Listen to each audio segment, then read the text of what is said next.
Hello बच्चों, बिल्कुल मैं जानती हूं कि आप सभी का प्रश्न एक ही है।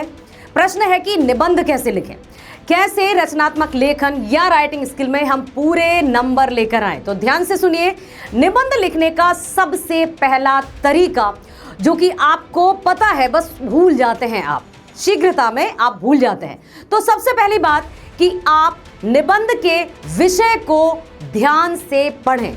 पहला तरीका, विषय को ध्यान से पढ़ें। अब आपको देखना है कि निबंध विचारात्मक है, सामाजिक है, वैज्ञानिक है या राष्ट्रीय।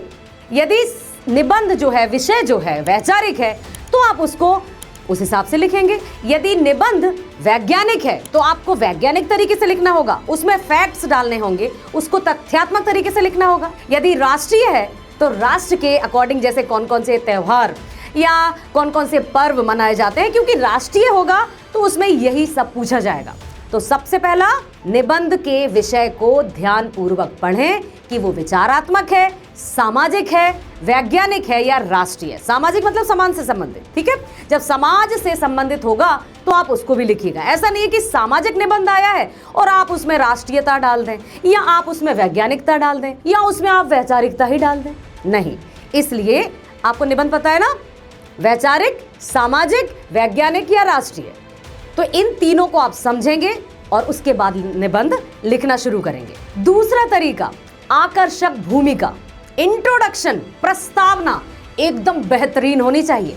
इतनी आकर्षक होनी चाहिए कि जो पर्यवेक्षक हैं या जो चेकर हैं, जो कॉपी आपकी आंसर शीट चेक कर रहे हैं, उनका ध्यान जाना ही चाहिए कि वाह क्या लिखा है। यदि राष्ट्रीय निबंध है, यदि देशभक्ति से कोई निबंध आ गया, तो जो भरा नहीं है भावों से, बहती जिसमें रसधार नहीं, वह हृदय नहीं है पत्थर है जिसमें स्वदेश का प्यार नहीं।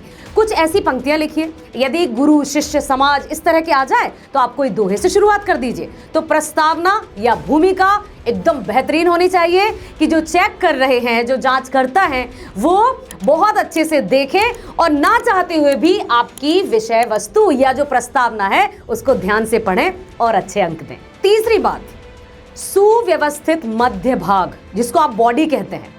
तो जो आप विषय देख लिया है आपने कि क्या है, वैचारिक है, सामाजिक है, राष्ट्रीय है या वैज्ञानिक। जब आपने विषय को ध्यानपूर्वक देख लिया तो आप उसको बहुत अच्छे से लिखेंगे, आंकड़ों के साथ लिखेंगे, तथ्यों के साथ लिखेंगे।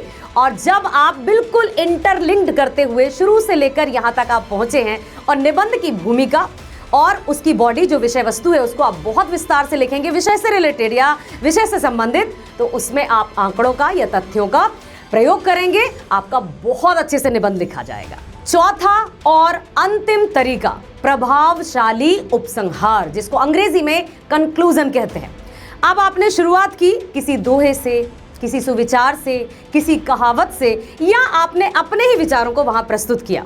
उसी से सहसंबंध स्थापित करते हुए आपने भूमिका लिखी या प्रस्तावना लिखी, फिर आपने विषय वस्तु को विस्तार दिया। उसके बाद जा रहे हैं आप समापन पर या उपसंहार पर। तो आपने उदाहरण दे दिए, आपने आंकड़े दे दिए, अब सबका मिला जुला रूप, अतः निष्कर्षतः हम कह सकते हैं कि उन सबको शामिल करते हुए आप समापन कीजिए। आपका निबंध बहुत अच्छा लिख देंगे आप और पूरे अंक भी आपको मिलेंगे। All the best.